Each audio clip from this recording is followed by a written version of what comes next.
Bienvenue à notre nouvelle plongée. Aujourd'hui, on explore une phrase assez rapide, disons frappante, du professeur Marc Delphine Moncia. Ah oui, laquelle? Au commencement était le sang.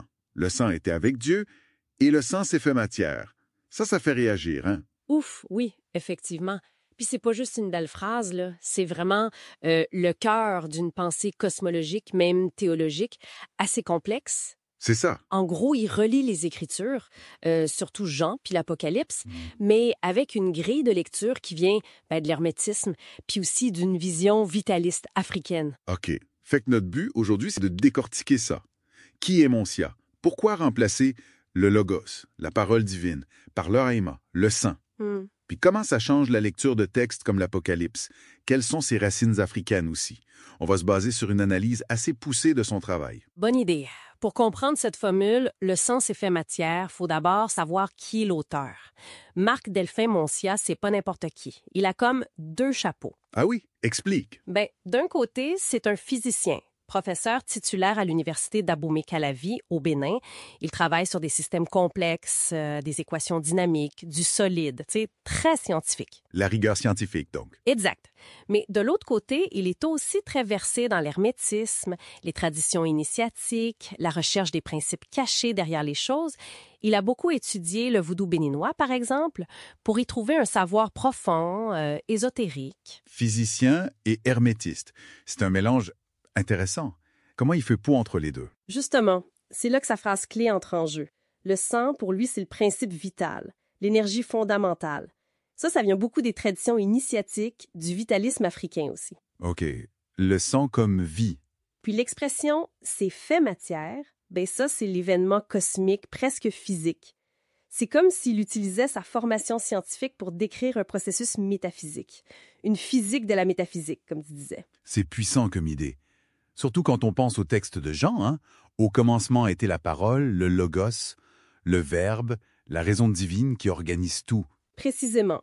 Moncia, lui, il arrive puis il remplace ce logos grec, assez intellectuel, par le haïma, le sang. C'est un passage du conceptuel au viscéral, au concret. Ça change tout. La source de l'univers serait pas une idée, mais une sorte de vie pulsante. Pour nous rapprocher de cosmologies africaines où la vie, la force vitale, est première. Puis l'incarnation aussi, ça la change. Jean dit, la parole s'est faite chair en une personne, Jésus. Mais si le sang s'est fait matière, là, c'est le principe divin lui-même qui devient tout l'univers matériel. C'est plus une incarnation unique, c'est la création elle-même vue comme un processus organique, peut-être même un sacrifice originel. Intéressant. L'univers serait donc vivant, une émanation directe de Dieu, de sa substance vitale? Tout à fait. Et cette idée du sang comme élément central, on la retrouve dans sa lecture de l'Apocalypse, un livre où le sang a un rôle double, disons. Ah, l'Apocalypse. Un texte intense. Comment Moncia l'interprète avec son idée de sang? Il voit deux fonctions principales. D'abord, le jugement. Dans Apocalypse 19, tu as le cavalier divin avec son vêtement teint de sang. Oui, le sang des ennemis, vaincus, classiquement. C'est l'interprétation habituelle, oui, mais pour Moncia, qui voit l'univers comme un organisme vivant, ce sang-là, c'est plutôt comme le système immunitaire cosmique qui réagit. Ah, OK. C'est l'expulsion du mal, des forces qui s'opposent à la vie. C'est le cosmos qui se défend, qui maintient son intégrité. Un sang qui défend. Intéressant. Et la deuxième fonction, c'est quoi? Le contraste, c'est la rédemption. Dans Apocalypse 7, il y a cette foule immense qui lave ses robes dans le sang de l'agneau et elles deviennent blanches. Le paradoxe du sang qui purifie, qui blanchit. Exactement. Pour Moncia, ce sang-là, c'est comme le plasma régénérateur de l'univers. Se laver dedans, c'est se replonger dans le flux vital divin, se reconnecter à la source pour retrouver l'harmonie. C'est une purification, une guérison. Donc, un même principe, le sang qui à la fois défend l'intégrité du vivant cosmique et qui le régénère. Ça fait du sens? Deux faces de la même médaille vitale, si on veut. Et est-ce que ça fait écho aux traditions africaines qu'il connaît bien? Absolument. Dans beaucoup de spiritualités en Afrique, le sang, c'est vraiment le porteur de l'essence vitale, le lien entre le visible puis l'invisible. Puis t'as des mythes de création, chez les Dogons ou les Malinké, par exemple, où le monde est littéralement créé à partir de la substance d'une divinité qui se sacrifie.